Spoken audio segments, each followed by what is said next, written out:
Hola, ¿qué tal? Muy buenas tardes, buenos días, buenas noches, bienvenidos, bienvenidas, bienvenides a un video más de Aprendiendo a Existir. El día de hoy vamos a platicar sobre un tema muy interesante que es cómo mejorar algunos de nuestros hábitos en el ámbito profesional. Ya hemos platicado un poco de hábitos en general y bueno, ahora lo vamos a focalizar un poquito. Y como siempre, pues es un placer enorme poder platicar con Ana Paola al respecto. Bienvenida, Ana Paola, ¿cómo estás?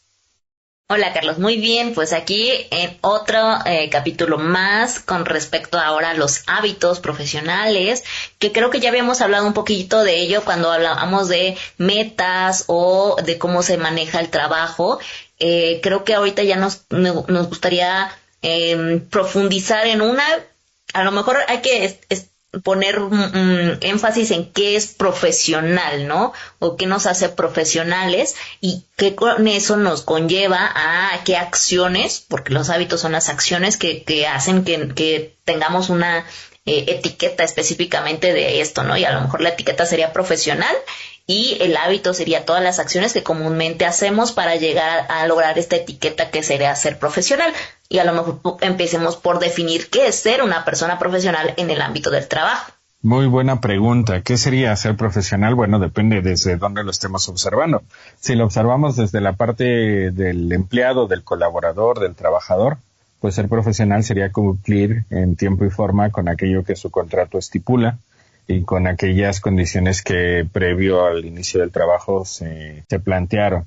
Sin embargo, si lo vemos desde la parte de la administración, desde la parte empresarial o del patrón, pues ser profesional generalmente implicaría ser una persona capaz de permitir cierto nivel de explotación laboral, no quejándose, no quejándose por ello, utilizar eufemismos como ponerse la camiseta para maquillar un poco esta explotación laboral y preferentemente que el trabajador esté tan alienado con esta cultura laboral que se empiece a autoexplotar voluntaria y gustosamente y que no exija horas extras ni genere huelgas sindicales ni nada por el estilo. Entonces, ser profesional es un término bastante amplio que a mí me parece que según desde donde se mire, alguien puede ser profesional o poco profesional.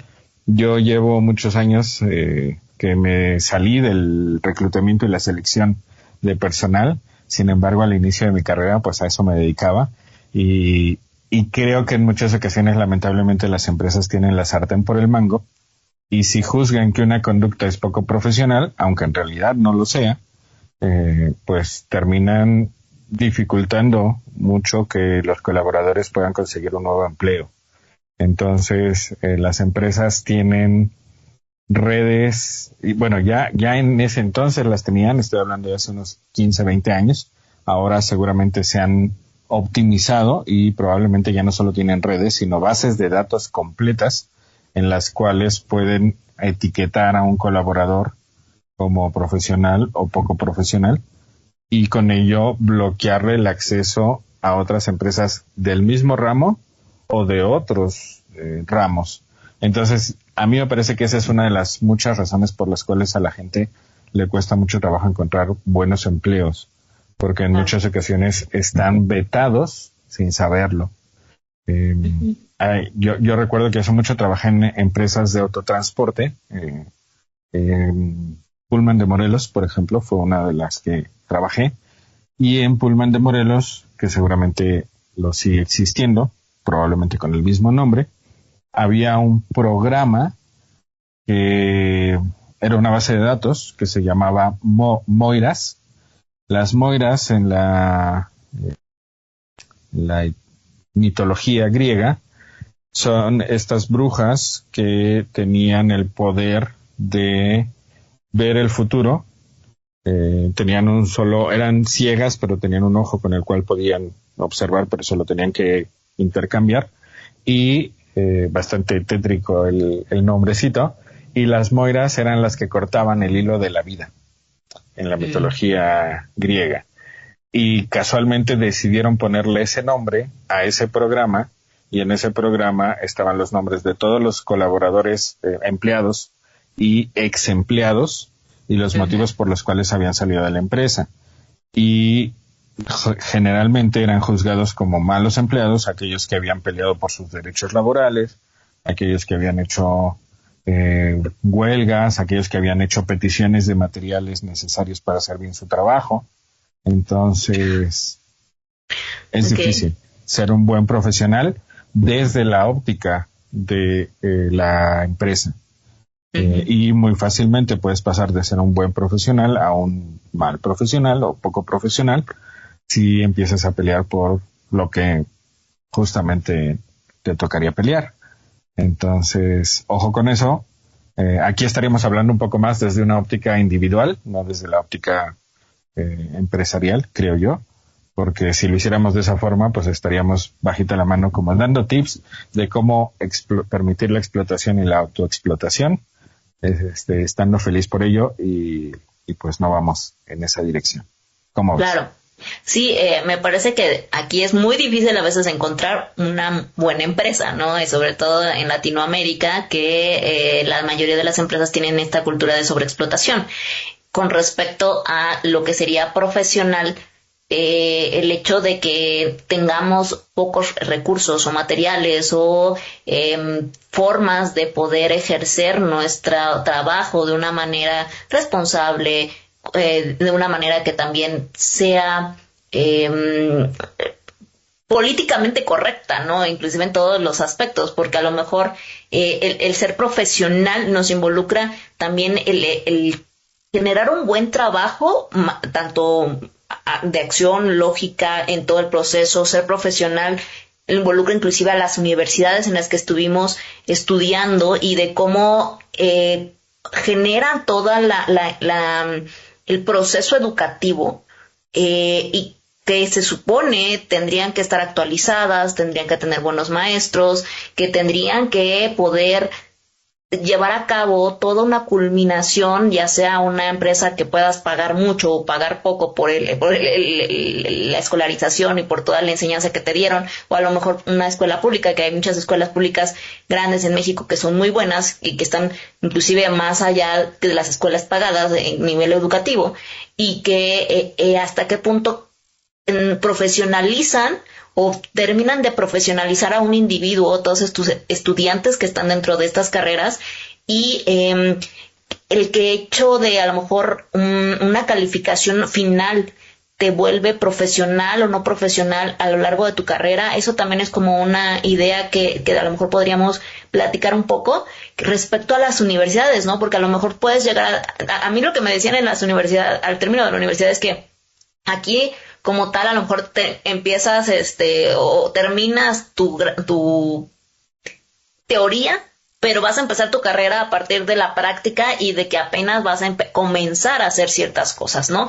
Y no te vuelves un profesional porque hayas culminado una universidad, porque te profesionalizas conforme vas entendiendo cómo funciona en la práctica tu propio trabajo, con lo que terminaste en teoría de la carrera, ¿no? Que a pesar de que te haces prácticas profesionales o que haces que te vas a algún recinto, a algún lugar para practicar, entre comillas, que son 6 meses, no es suficiente para poder profesionalizarte, ¿no? Por eso muchas veces se vuelven muy escasos los empleos, que porque no tienen experiencias los jóvenes que están iniciando la carrera. O también, de hecho, a mí lo que yo he visto, al menos en mi área, es que contratan más a los chicos que están iniciando porque no se han dado cuenta todo lo que viene con lo de la carrera, y que también los pueden explotar más,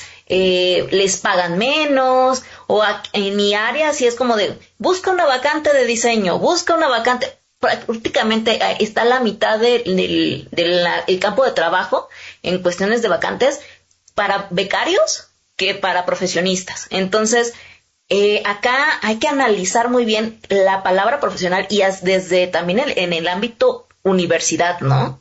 ¿Qué me podrías platicar respecto a eso? Bueno, efectivamente, ya desde la enseñanza, pues podemos identificar que hay de profesionales a profesionales.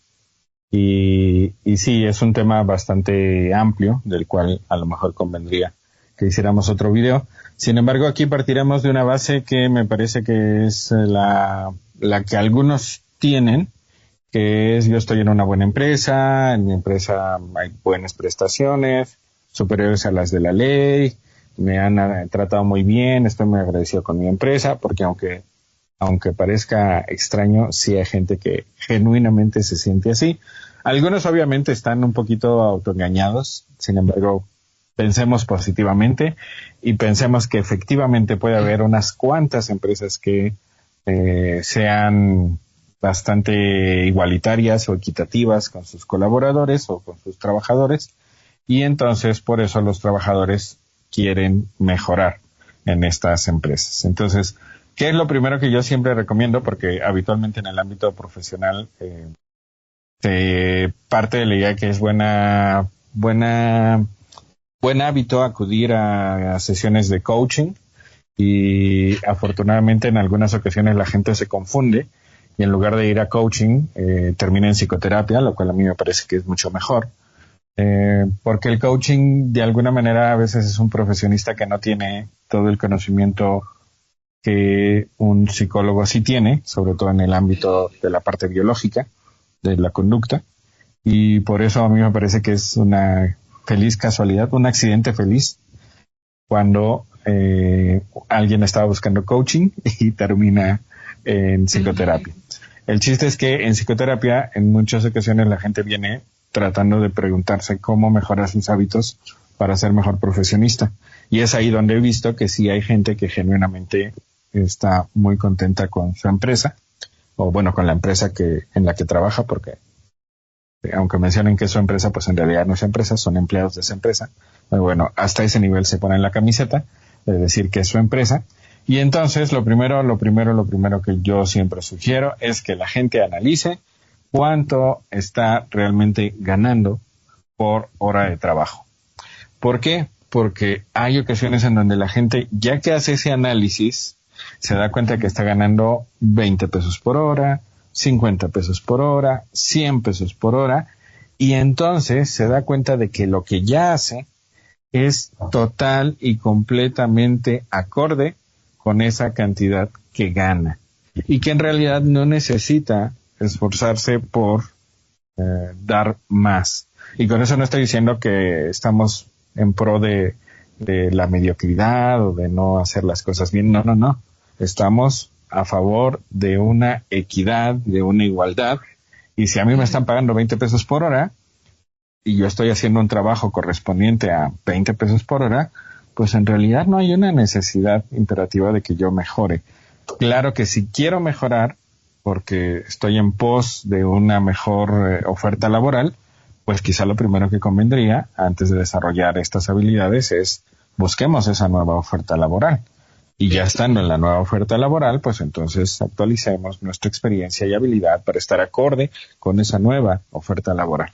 El punto es que el primer tip es, antes de iniciar cualquier camino, cualquier jornada, cualquier viaje en pos de tu desarrollo y crecimiento, primero analiza en dónde estás parado, en dónde estás parada, porque en muchas ocasiones las empresas, con bonos, comisiones y un chorro de extras que de repente me dan y de repente no, terminan haciendo pagos bastante raquíticos y exigiendo una serie de habilidades, conocimientos y actitudes que no son acordes con ello. Entonces, ese sería el primer tip, que en realidad no es un gran tip, porque no es, bueno, sí, cómo mejoro, sino que es un poco como antes de emprender el viaje, checa dónde estás, porque claro, igual y no tiene sentido emprenderlo en donde estás. Quizá lo primero que conviene es moverte del lugar y entonces ahí emprender el siguiente viaje. ¿Cómo ves?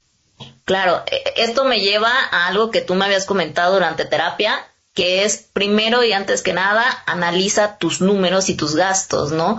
¿Cuánto es lo que tú necesitas para sobrevivir? O sea, ya ni siquiera estés pensando en comprarte una paleta, un dulce, el refresco, el cafecito, no.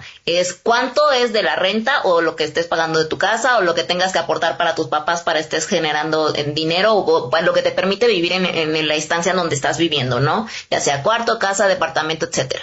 Ahora, cuánto es lo que se paga de servicios, ¿no? Luz, internet, agua, gas, todo este tipo de cosas los tienes que analizar. Intenta generar una vinculación de gastos mensuales. Entonces, ¿cuánto estás generando gasto mensual? Acuérdate de que también tienes que pagar, no sé, cosas de higiene personal, aseo, ropa, comida, todos estos gastos que son necesidades básicas.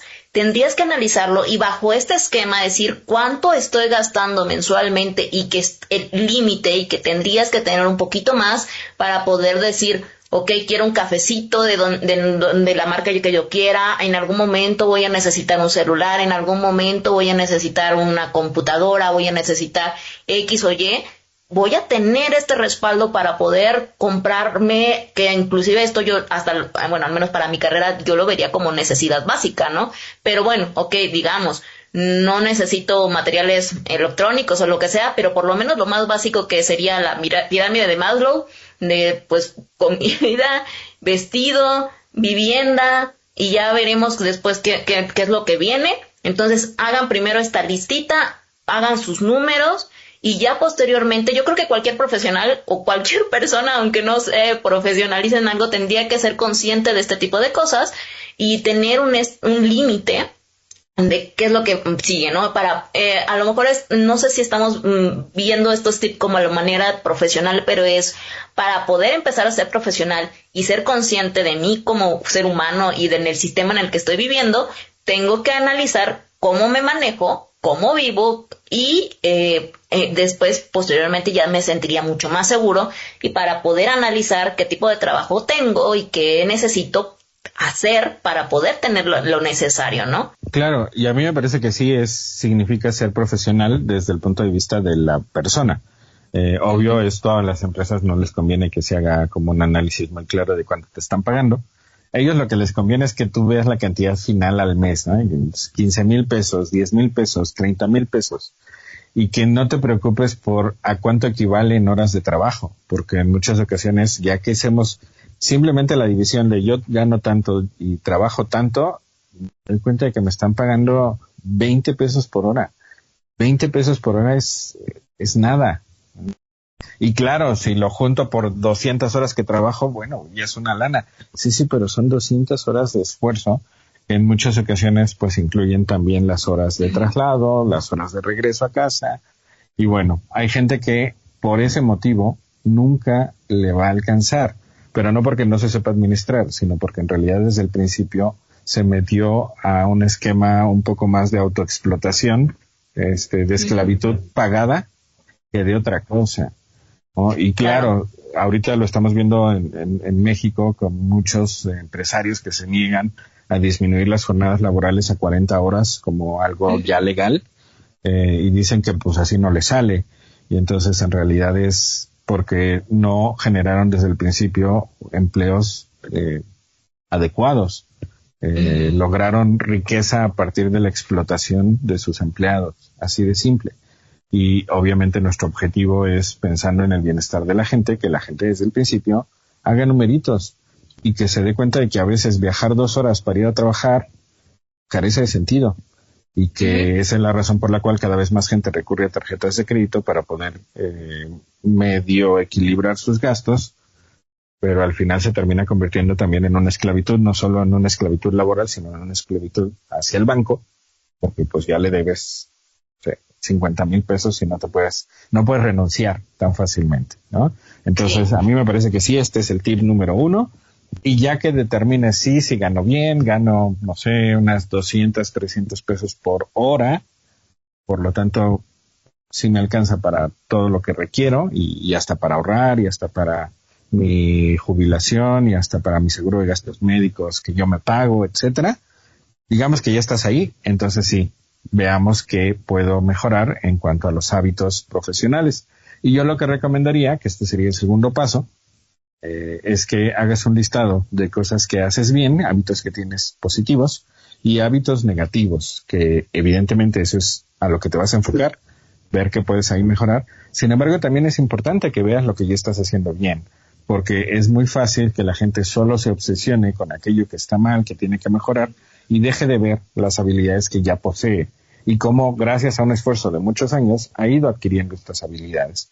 Entonces, recordemos que aquí también conviene identificar que hay algo que se llama competencias, que es la combinación entre conocimientos, habilidades y actitudes.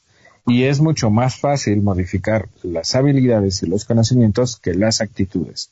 Es decir, hay gente que genuinamente odia su trabajo y cree que si hace algo, esa emoción, esa sensación va a ser modificada, pero en realidad lo más probable es que lo que tenga que hacer es moverse del lugar, moverse de trabajo.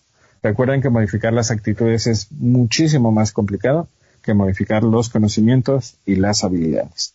Entonces, cuando hacemos esta sugerencia de hacer el listado, nos referimos principalmente a hábitos relacionados con conocimientos o con habilidades. Por ejemplo, que eres puntual, que eres organizado, que eres una persona que actúa con ética. Y, por ejemplo, a lo mejor lo que quieres modificar es que a veces eres impuntual, o que a veces procrastinas, o que a veces postergas, etcétera. Entonces, ya que tenemos este listado, ya podemos pasar al siguiente ejercicio.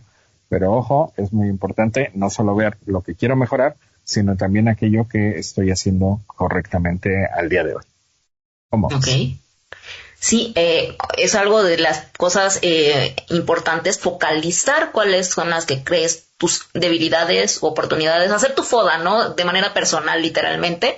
Y creo que con eso, una sería autoconocimiento tanto de tus valores como la forma en la que tú quieres concebir el verte ante los demás y poder ganarte tu vida de manera congruente, ¿no? Con lo que te gusta, con lo que haces, con lo que sabes.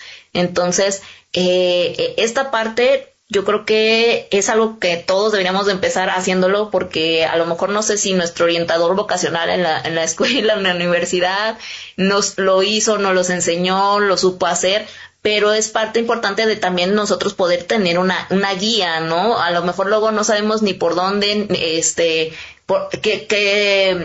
que estudiar, porque a lo mejor nos dijeron que los papás que teníamos que seguir un negocio, que teníamos que seguir su profesión como por tradición, o que antes que se podían pasar las bases, pues tenías que estudiar porque a lo mejor ibas a poder pasar en la siguiente base, y muchas veces ni siquiera te gustaba lo que eras. O ahorita a mí me tocó ver que había personas que metieron a sus hijos a encaminarse en cierta carrera porque pensaron que iban a continuar en esa situación y que iban a poder pasarles la base, y ahora que ya no está, pues están tronando los dedos porque no saben qué va a pasar, ¿no? Entonces, creo que a lo mejor si eres congruente contigo, y sé que es difícil porque creo que también podríamos hablarlo posteriormente en algún programa, de qué se tiene que hacer en cuestión de que, bueno, para empezar, encontrar trabajo es difícil y un trabajo bien pagado es más difícil, y luego un trabajo con buena paga y en una buena empresa es lo triple o lo cuádruple de difícil. Y estamos en México, ¿no? Toda Latinoamérica, entonces se hace una situación prácticamente imposible de solventar, y que aparte digas, bueno, me quedo por lo menos en un mal trabajo que no me encanta, pero me puede dar de comer, y por eso muchas personas están en este círculo vicioso de que de todas maneras no les gusta, pero les da para poder solventarse. Entonces, ¿qué tanto lo haces por gusto? ¿Qué tanto lo haces simplemente por trabajo? ¿Qué tanto también hay muchísimas personas que son obreros y que a lo mejor llenar cajitas con ciertos productos no lo hacen sentir satisfecho ni con su vida, ni proactivo, ni productivo? Entonces, ¿qué tipo de situaciones te pone como ser humano y qué tipo de profesionalización te dice decir, ok, me siento satisfecho y me quiero volver mejor en esto? Porque a lo mejor ni siquiera hay un siguiente paso, no hay un siguiente nivel, no es que yo me vaya, hay un tope, sobre todo en la industria, no vas a pasar a nivel jefe, ¿no? O dueño, no, hay un límite, ¿no? Y también yo creo que el punto ahorita es que muchos intentamos, sobre todo en México, el poner tu propia empresa, o el ser emprendedor, o el poner tu puestito de comida, garnachas o lo que sea, pero es muy amplia la gama donde las personas no consiguen sustentar y estabilizar su negocio y quiebran. Entonces, precisamente por todo este tipo de cosas que yo creo que todos conocemos a alguien que intentó poner un negocio y fracasó, que mejor tienen este miedo y terminan haciendo lo que los papás le dijeron, el trabajo que no les gusta, o aceptando cualquier cosa que les funcionó o que se pudieron haber posicionado, porque mucho de esto es de quién te echó la mano y la palanca que tuviste y la suerte que tuviste para poder encontrar un trabajo, que de todas maneras no quieres juzgar o decir, bueno, con todo el trabajo y esfuerzo que alguien me pudo echar la mano, terminas viendo que ni es una buena empresa, que ni me gusta el trabajo, pero por lo menos tienes para comer, ¿no? Entonces, es un arma de doble filo, es una situación de doble cara. ¿Qué pasamos en estas situaciones? Bueno, como bien lo mencionas, el problema viene desde nuestra secundaria, nuestra prepa, que teóricamente tenemos orientación vocacional y en muchas ocasiones pues brilla por su ausencia. Sin embargo, bueno, si alguien nos está viendo y tiene oportunidad de ir a orientación vocacional, vayan, son psicólogos y psicólogas que les pueden orientar precisamente para que encuentren qué es aquello que les apasiona, porque el trabajo dignifica, y si desde el principio yo no hago algo que genuinamente me haga sentir orgulloso, orgullosa, tarde o temprano eso va a generar una desmotivación que si no se subsana puede derivar también en una depresión. ¿Por qué? Porque el ser humano, evolutivamente hablando, requiere sentirse orgulloso de su propia labor cotidiana. Y el trabajo, que es lo que hago todos los días o prácticamente todos los días de la semana, pues tiene que ser algo que genuinamente me enorgullezca.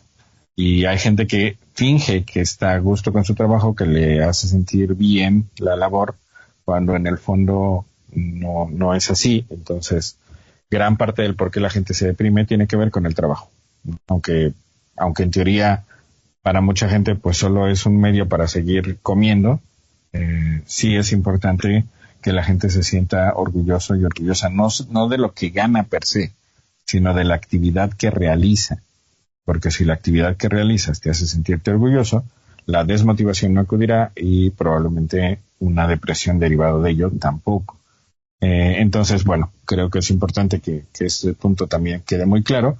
Y si ya tenemos un listado de qué es aquello que genuinamente queremos mejorar, porque estamos en una buena empresa, en una buena situación, que sabemos que es difícil y sin embargo existe para un pequeño grupo de personas, bueno, si ya me di cuenta de que quiero mejorar en estos ámbitos, ya hice mi listado, lo que conviene después hacer es enumerar estos hábitos que quiero modificar, principalmente poniendo el número 1 en aquel que te genera mayor estrés o aquello que te genera mayor pérdida de tiempo o mayor improductividad, etcétera, y ese va a ser el hábito en el cual te vas a abocar durante los siguientes 3 meses.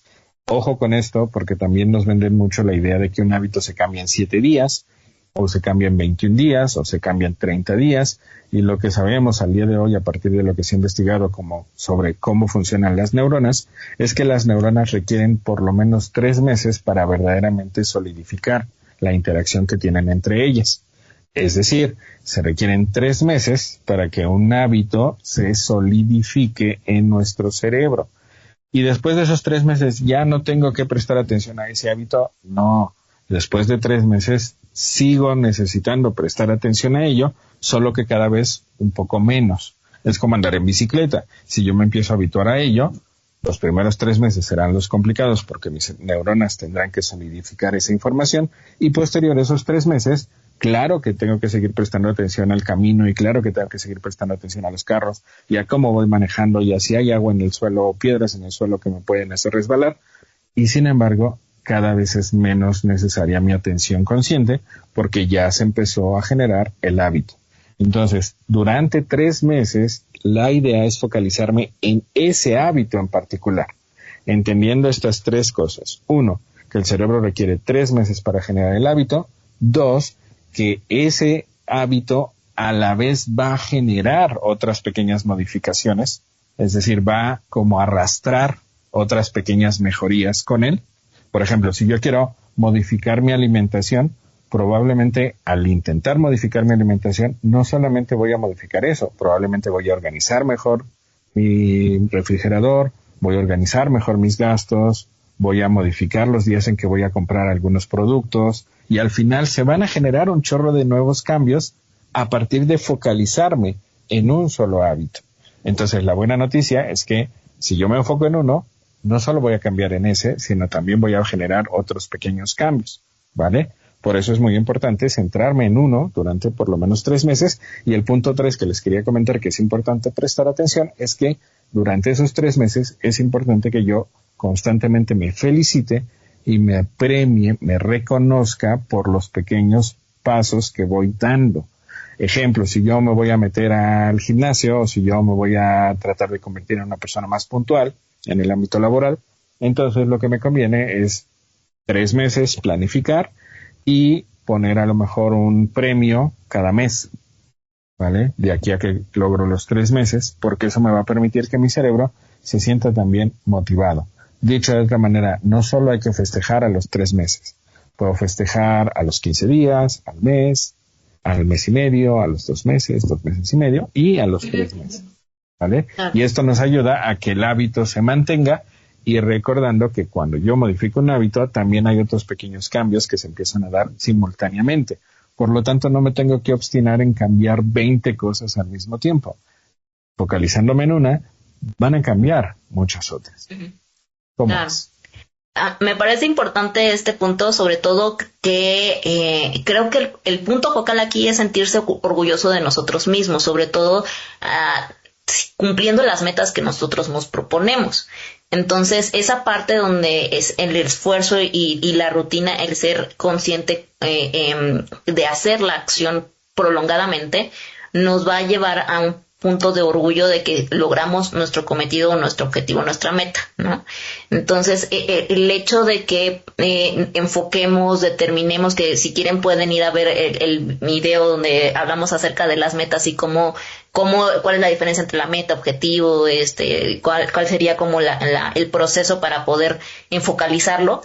Me parece muy importante que todo esto se englobe a que el hecho de sentirnos orgullosos también forma el que queramos mejorar y que seamos profesionales o al menos como individuo y que logre más metas y que también el ser profesional a lo mejor ni siquiera involucra tanto el ámbito de trabajo, sino como persona, como humano, que pueda ser solventarse por sí mismo, que ya llega un punto de que digas, eres un adulto, eres consciente de dónde estás, llegaste al punto de madurez y de que también ahora puedes cuidar de ti mismo, sabes en dónde vives, sabes qué tipo de sociedad tienes, qué sistema es en el que estás y qué tienes que hacer para sobrevivir por ti mismo.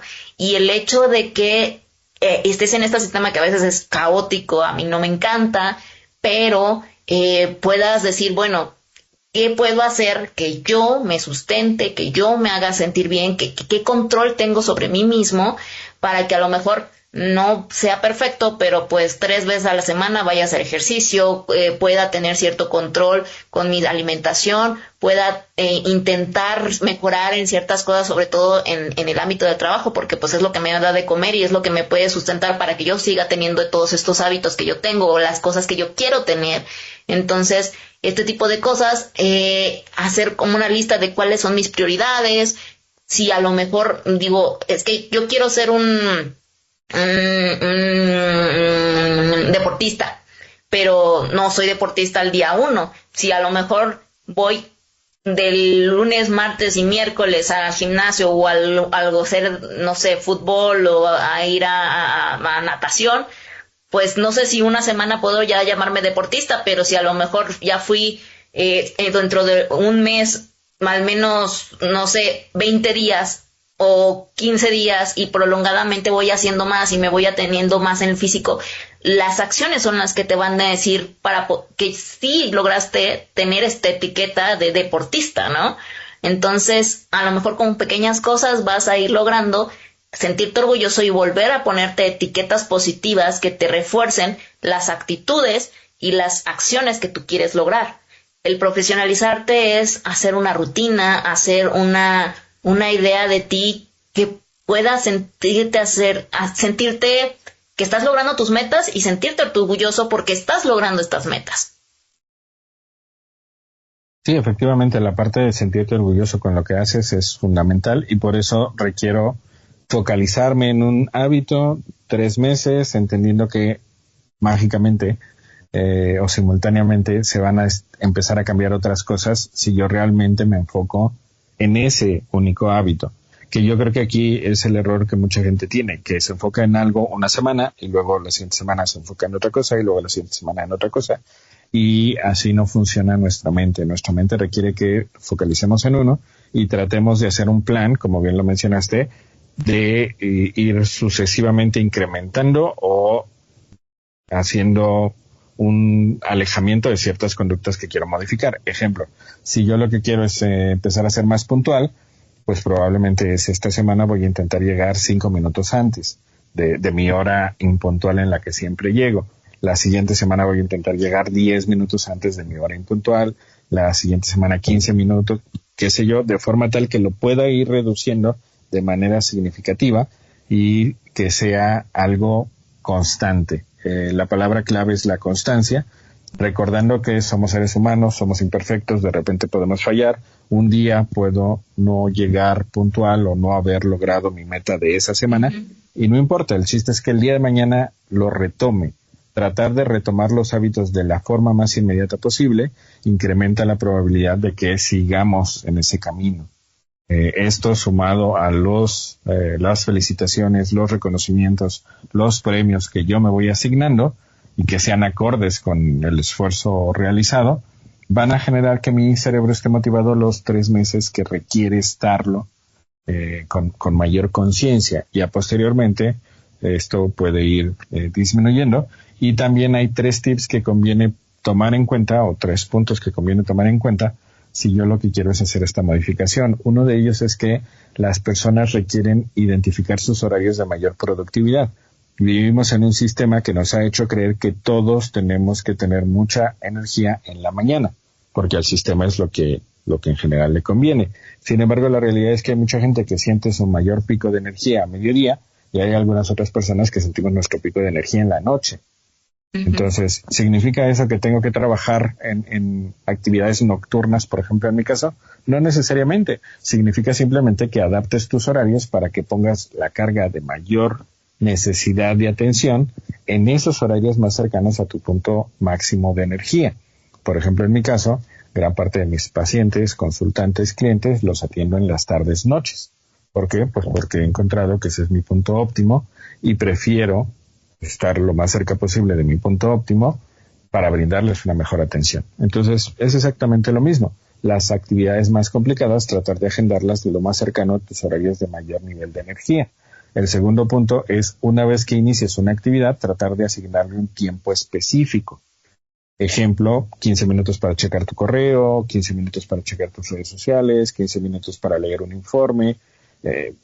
Bloques de este lapso pueden ser bastante productivos. Hay una técnica que se conoce como Pomodoro, que también podemos ocupar, que consiste en dividir las medias horas en 25 minutos de trabajo y 5 minutos de descanso, que algunos hacen el doble Pomodoro, que significa 50 minutos de trabajo, o sea, 25 multiplicado por 2, y 2 bloques de 5 minutos juntos, que son 10 minutos de descanso. ¿Vale? Entonces, eso también puede ser una muy buena idea y una forma también de seguirte profesionalizando en tu ámbito sin que te cueste demasiado trabajo, es asignarte todos los días un espacio de por lo menos 15 minutos a media hora, es lo idóneo, de seguir leyendo información referente a tu ámbito profesional.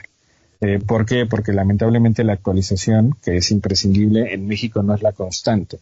La mayoría de las personas salimos de nuestra universidad y, salvo cuando tomamos un curso, un diplomado, una maestría, un doctorado, algo muy, muy, muy específico, pues en general seguimos navegando con la misma información con la que claro. nos generaron el egreso de las universidades. Y entonces es muy importante que todos los días tratemos de estar actualizados. Se infiere que en los ámbitos del conocimiento científico se publican a nivel mundial entre 1,000 y 1,500 nuevos estudios de investigación científica cada día. Por lo tanto, la información que estamos dando el día de hoy seguramente ya está súper mega actualizada, porque ya salieron nuevas investigaciones al respecto. Entonces, 15 minutos, entre 15 minutos y media hora, que des todos los días a seguirte informando de tu ámbito profesional, seguro que va a generar un cambio genial al final de un año, por ejemplo. Claro, y me parece también algo interesante que agregar, sobre todo con respecto a lo que tú mencionas de actualizarse, hay que también tener una carpeta de crisis, o sea, por ejemplo, el hecho de que tú estés trabajando y seas un humano y que te sepas consciente de que los humanos tienen errores y que en todo el sistema profesional o inclusive familiar, etcétera, de roles, vamos a tener un error, va a haber un punto de crisis, va a haber un punto de inflexión, entonces es necesario contemplar las posibles crisis, los posibles errores que puedan llegar a generarse en el ámbito en el que estás. Entonces, para que nosotros siempre podamos considerar qué es lo que puede salir mal, hay que hacer un análisis de crisis y tener como una especie de proceso en caso de crisis, ¿no? Entonces, si a lo mejor sale mal esta máquina, ¿qué pasaría en dado caso si se necesita solucionar algo? Entonces, si salió mal o tuve un error con esto, ¿qué pasaría o qué protocolos hay que seguir para poder solventarlo? Esto ayudará mucho hasta en el ámbito de nosotros en el estrés, porque siempre puede pasar muchas cosas, pero si no sabemos los protocolos de la situación de crisis, vamos a tener una crisis emocional nosotros donde nos podamos solventar o te quedas pasmado, o te quedas, no sé, si a algunos les pasa, yo a lo mejor como soy muy estresada, yo sí me pasmo si llega un punto de crisis, entonces como que pienso todos los escenarios posibles malos que puede haber para ver, ok, si me pasa esto, podría hacer esto, y ya hacer algo similar, y si a lo mejor me pasa algo que nunca me pensé que me iba a pasar, puedo agarrar todos mis escenarios de crisis, digo, ok, de esto que podría juntarse o hacer algo muy similar de lo que está pasando en esta situación, ¿no? Eso creo que como profesional podría ayudarte mucho a minorar el estrés y que también estés como un punto más allá de prevenir las posibles situaciones a futuro, ¿no? Claro, esto que dices es muy importante porque hemos sido entrenados para fingir que no sentimos lo que sentimos. En muchas ocasiones ocurren situaciones de crisis y sentimos miedo. Sin embargo, nos han hecho creer que los adultos no debemos sentir miedo, lo cual es absurdo. Sería tanto como decir que no debemos tener hambre, no debemos tener sueño, no debemos tener sed. Es algo biológico, es algo inherente a un cerebro sano, a un cuerpo sano. Entonces, es obvio que vamos a tener situaciones de crisis y es obvio que en ese momento lo que vamos a sentir es miedo. Entonces, ir haciendo un plan de crisis, un protocolo para crisis, aunque no vamos a poder cubrirlo todo, por ejemplo, la pandemia probablemente no estaba contemplada en la mayoría de los protocolos que las empresas tenían, ¿no? Era algo que difícilmente se contemplaba, salvo que fueran empresas farmacéuticas o del ámbito de la salud. En general no lo teníamos contemplado porque no era algo que se nos hubiera ocurrido como algo tan factible. Entonces sí, siempre podrá haber nuevas situaciones no contempladas previamente. Sin embargo, con el análisis previo, leyéndolo, probablemente ahí surjan ideas que pueden ser implementadas en la nueva situación, aunque la nueva situación per se no hubiera sido previamente contemplada. Y también como parte final para este proceso de cómo ser mejor profesional, además del plan de crisis, conviene tener evaluaciones periódicas, autoevaluaciones periódicas de cómo te ha ido con este plan de mejoría en el hábito. Lo que normalmente se sugiere, por ejemplo, es tener tres o 4 al mes. Yo siempre sugiero que, por ejemplo, se hagan los viernes, si es que trabajas de lunes a viernes, o los domingos, si es que trabajas de lunes a sábado, porque lamentablemente hay muchas empresas que trabajan prácticamente ya toda la semana. Y que en ese día anotes 3 cosas. Lo primero es cómo te sentiste con esta semana de intentar cambiar este hábito. Lo segundo es qué funcionó y lo tercero es qué no funcionó.